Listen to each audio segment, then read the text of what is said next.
যোৱা 18 তাৰিখৰ কথা হয়। মোক সিহঁতৰ ঘৰত এই ছোৱালীটো ঘৰত মাতিলে আৰু তাৰ পৰিয়ালে কৈছে যে হেৰি ছোৱালীটো তোৰ কাৰণে প্ৰেগনেণ্ট হৈ গৈছে, এনেকুৱা তেনেকুৱা কথা হৈছে।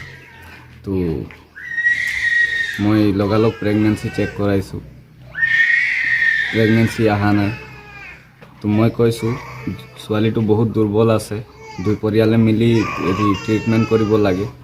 আৰু মই এইটোও কৈছোঁ যদি মোৰ ওপৰত বিশ্বাস নাই তেতিয়াহ'লে মোক পুলিচত লৈ গ'লো, মোক আৰক্ষীক মানে সমজাই দিয়ক, এনেকুৱা কৈছোঁ। তো ইহঁতিও কৈছে যে নাই দুই পৰিয়ালে মিলি তাৰ ট্ৰিটমেণ্টটো ল'ব লাগে, তাৰ বিনিময়ে আমি একো নিবিচাৰোঁ, এনেকুৱা কৈছে। আপুনি ছোৱালীজনীৰ লগত অসৎ কাম কৰাটো হয় নাই? নহয়, 1% নহয়। আৰু ইহঁতৰ পৰিয়ালটো মিলি মোক এইটো পূৰা ফচাই আছে।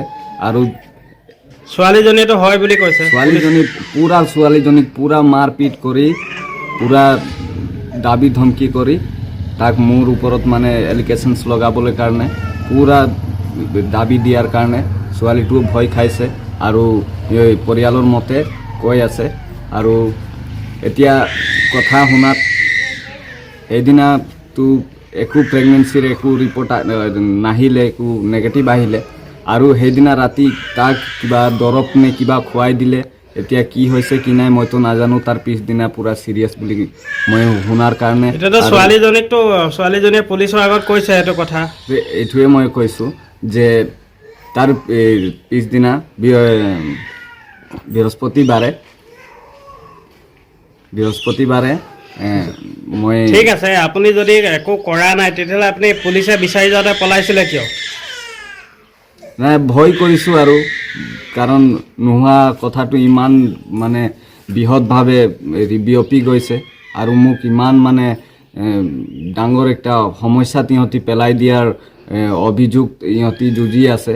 তো এইকাৰণে মই ভয় পাই অলপ ছাইড হৈ গৈছিলোঁ। বেছি দূৰ যোৱা নাই, মই খটখটিতে আছিলোঁ। আপুনি মানে অসৎ কাম কৰাটো নহয়। আৰু মই এইটোও কৈছোঁ যদি মোৰ ছোৱালীজনী কিমান বয়স? মই তাৰ 14 বছৰমান এনেকুৱা হ'ব। আৰু মই এইটোও কৈছোঁ যদি মোৰ ওপৰত বিশ্বাস নাই তেতিয়াহ'লে মেডিকেল কৰক আৰু ময়ো যাম, এনেকুৱা কৈছোঁ। আৰু ইহঁতি দৰৱ খুৱাই দিছে, কিবা কৰি দিছে, এইটোতো মই নাজানো।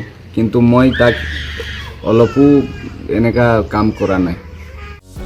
যিকোনো খবৰৰ বাবে যোগাযোগ কৰক আমাৰ এই নম্বৰত 9181 307 221।